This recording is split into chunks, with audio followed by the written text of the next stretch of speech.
Robert Mitchell was 67 years old, homeless, suffering from PTSD, and down to his last $40 when he walked into the casting call for Clint Eastwood's new Western. He had one line, 4 words. He's got it coming. If he got this role, he'd earn $500. Enough for a month in a cheap motel. Enough to stop sleeping in shelters. Enough to maybe finally start putting his life back together. The casting director gave him the part, smallest role in the film, 1 day of shooting. But when that day came, Bobby froze. In front of the entire crew, he had a panic attack, couldn't remember his line, couldn't stop shaking. The casting director reached for his radio to call security. Then Clint Eastwood did something that nobody expected.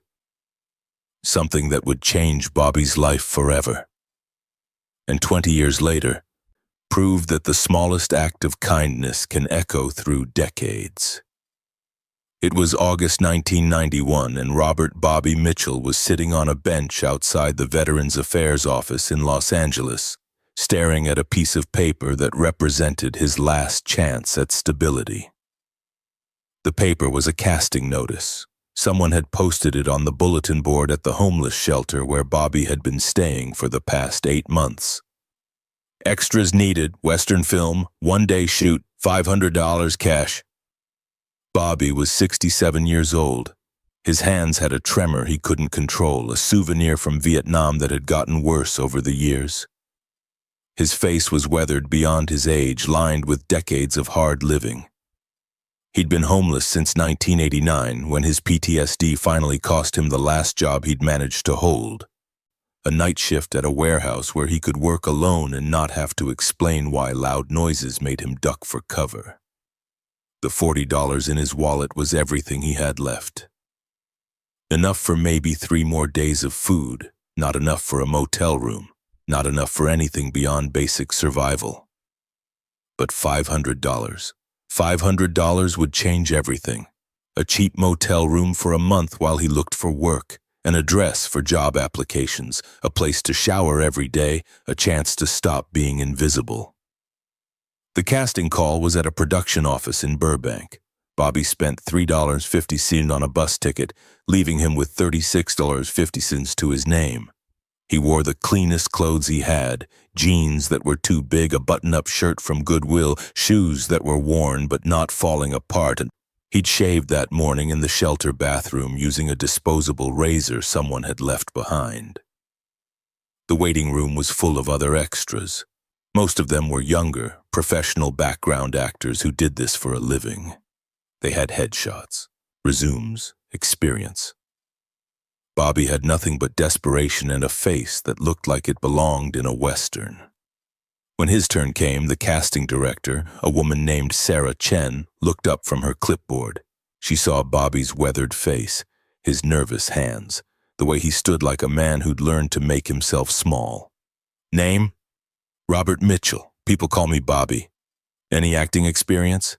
No, ma'am, but I read the notice said you needed authentic-looking cowboys. I grew up on a ranch in Montana before Vietnam. Sarah studied him.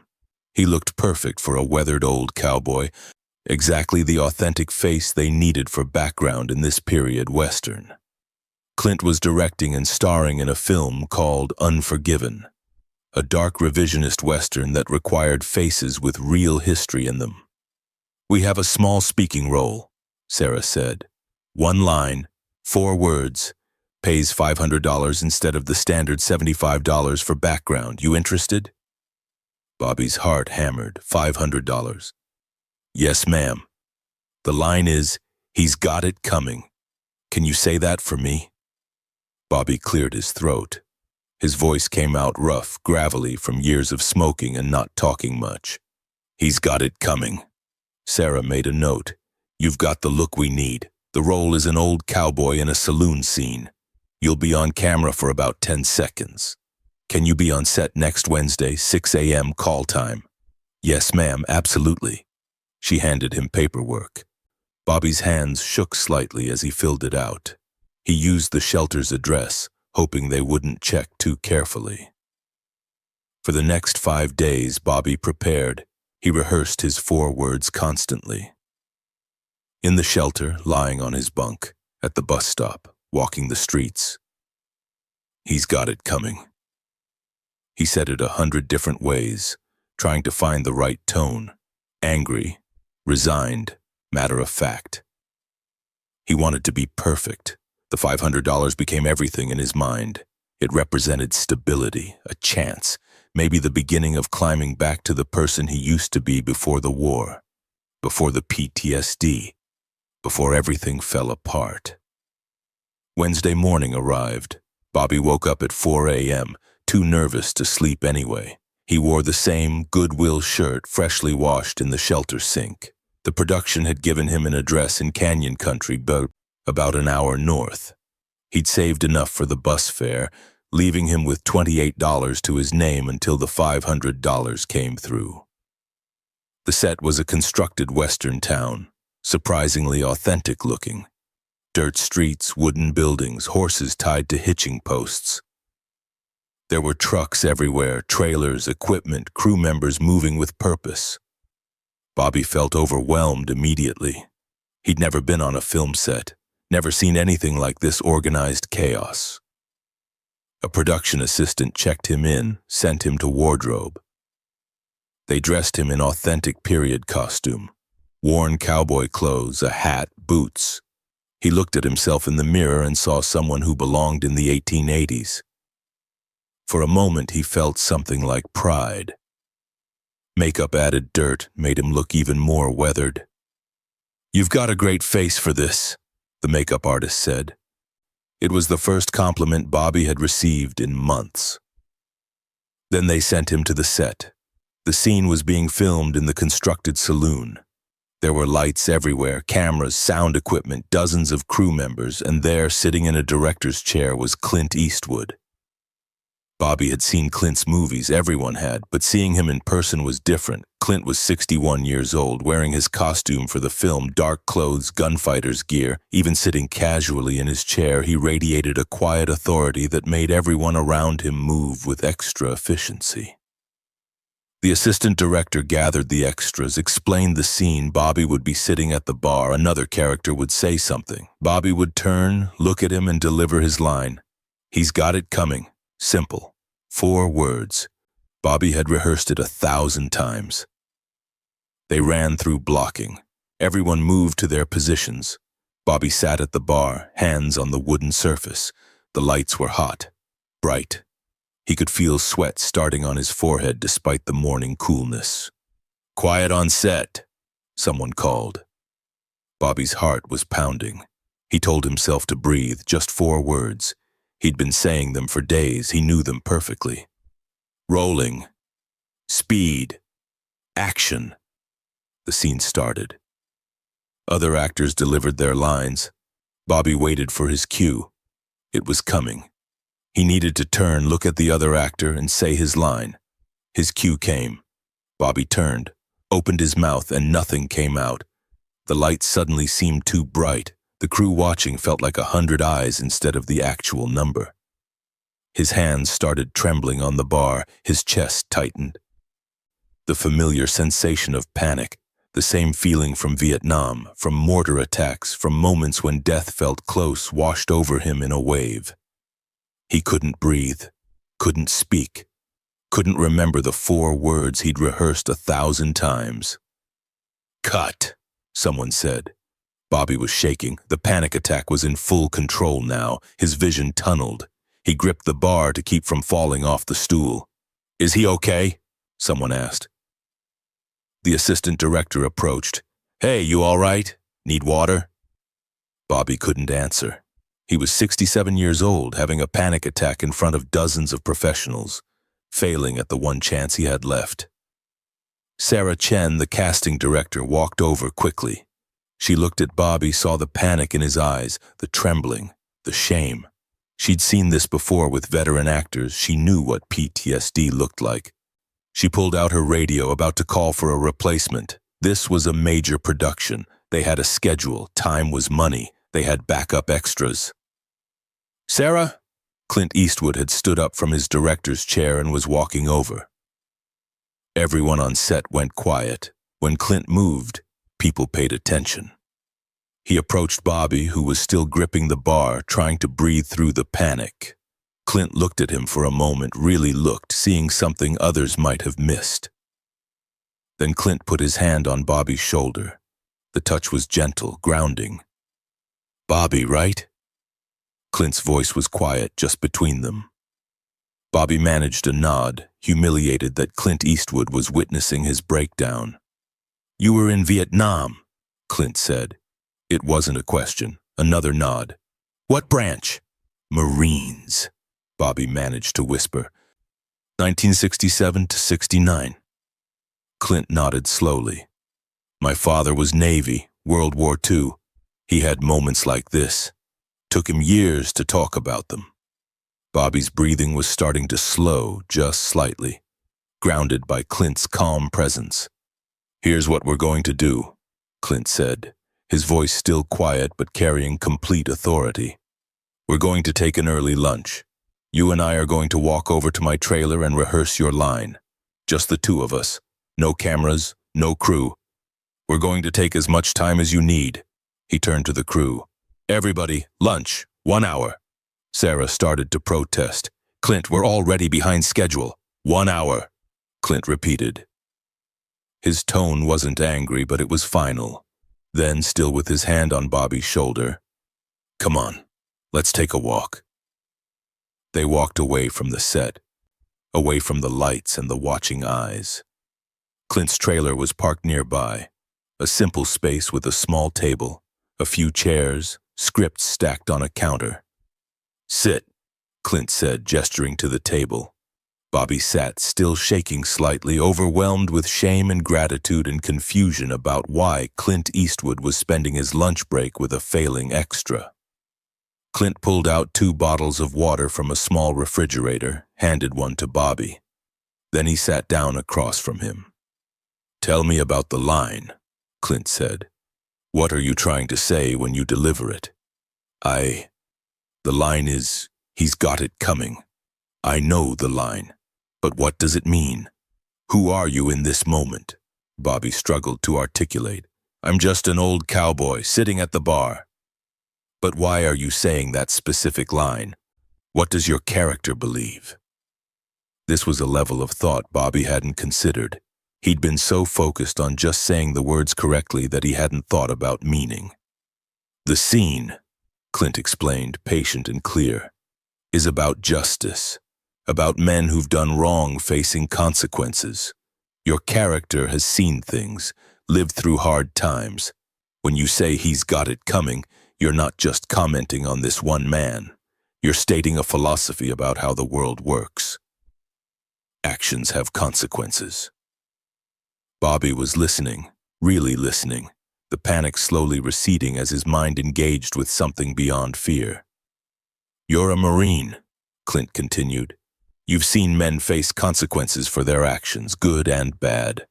You know better than most people in that saloon what it means when someone has got it coming. That's what you're bringing to this line. Not just the words, the weight of understanding justice." For the first time in the conversation, Bobby felt something click. He wasn't just memorizing words, he was inhabiting a moment. "Say the line for me," Clint said. "Don't think about cameras or crew, just tell me, man to man, what you think about someone facing consequences for their actions."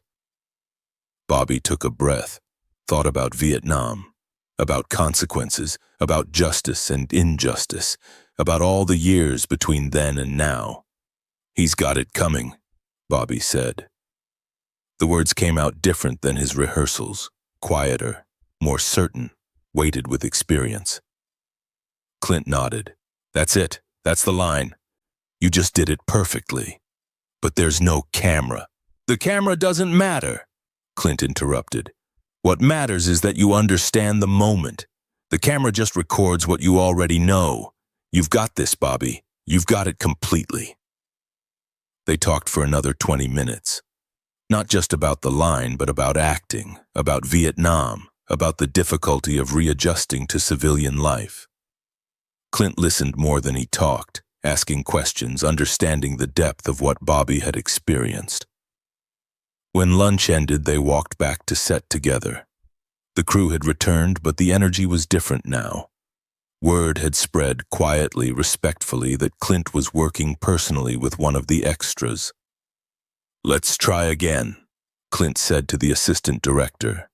Then to Bobby, "Just like we rehearsed. Forget everyone else is here. It's just you, delivering truth." They reset. Bobby sat at the bar. The cameras rolled. His cue came.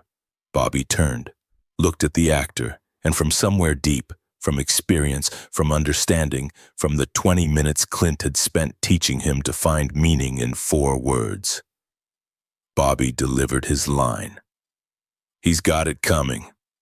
Perfect, weighted, authentic, exactly right." "Cut," Clint said. Then after a pause, "That's it. That's the take. Moving on." The crew shifted to the next setup. Just like that, one line, delivered perfectly, and they were moving on. But Sarah Chen caught Bobby as he was heading back to the holding area. "Clint wants you for background in 3 more scenes, same day rate. Are you available?" More work, more money. Bobby could barely process it. Yes, ma'am." Over the rest of that day, Bobby appeared in 3 background scenes. No more lines, just presence. But Clint made eye contact with him between takes.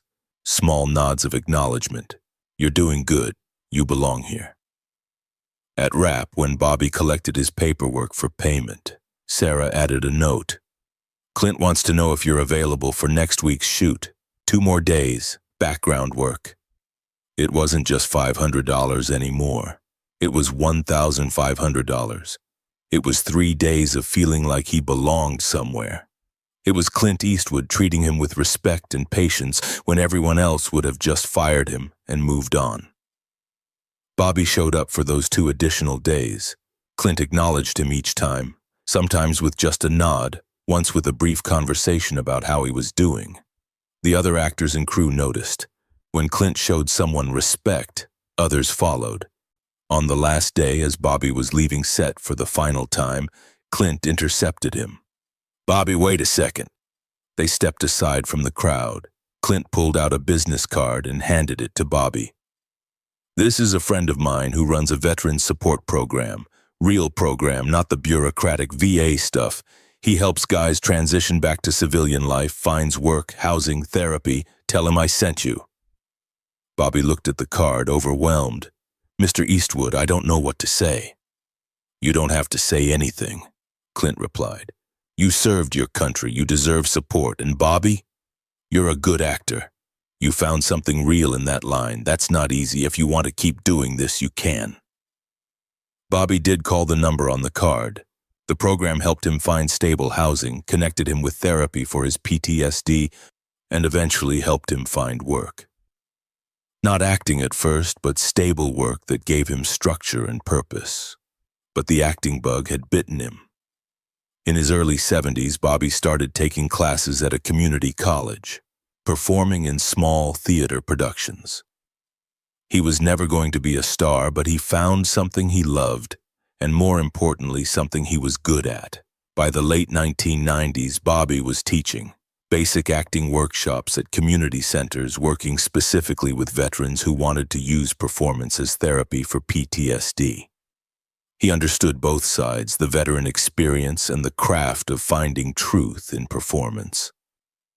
In 2011, 20 years after that day on Clint's set, Bobby was teaching a workshop at a VA center when a local news crew came to do a story about veterans programs.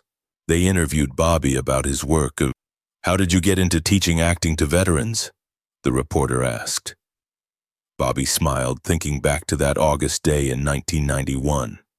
"A man named Clint Eastwood taught me that acting isn't about memorizing lines. It's about finding truth in moments. And he taught me that kindness, real kindness, the kind that takes time and patience, can change someone's entire life." He told the story, the panic attack, Clint stopping production to rehearse, the patience and understanding, the opportunities that followed. He didn't have to do any of that, Bobby said, his voice still rough but strong now. I was nobody, an extra, smallest role in the film. He could have fired me in 30 seconds and hired someone else, but instead, he saw a fellow veteran having a hard moment and chose compassion over convenience. The news story ran locally, then got picked up regionally, then went viral online. Clint Eastwood's kindness changed homeless vet's life, became one of those stories people shared, commenting about faith and humanity restored. Someone sent it to Clint's production company. Clint, who rarely gave interviews and never sought credit for private kindnesses, read about Bobby's life, the teaching, the veteran's work, the 20 years of stability and purpose that had followed that one day on set. Clint didn't make a public statement. That wasn't his style, but through intermediaries he sent a message to Bobby. Proud of what you've built, you earned it. C.E. Bobby Mitchell continued teaching until he was 84 years old. He worked with hundreds of veterans using acting techniques to help them process trauma, find their voices, build confidence. His workshops became known throughout the veterans community as transformative spaces where old soldiers could become something new. He kept that business card Clint had given him framed on his office wall. Next to it, a photo from the set of Unforgiven. Bobby in his cowboy costume looking like he belonged there. When Bobby passed away in 1991, his obituary mentioned his work with veterans, his teaching career, and that one day in 1991 when Clint Eastwood taught him that the smallest role could carry the most meaning if you brought truth to it. The story of that day became part of Clint's legend. Not the revenge stories, not the professional demolitions, but this one. The time he stopped a major production to spend an hour teaching an old veteran that he mattered, that his voice mattered, that 4 words could change everything if delivered with understanding and truth. Film students studying Unforgiven sometimes freeze-frame Bobby's scene. 10 seconds of screen time, 4 words, and he's got it coming. If you watch closely, you can see something authentic in that moment, something real, the weight of experience in an old cowboy's face.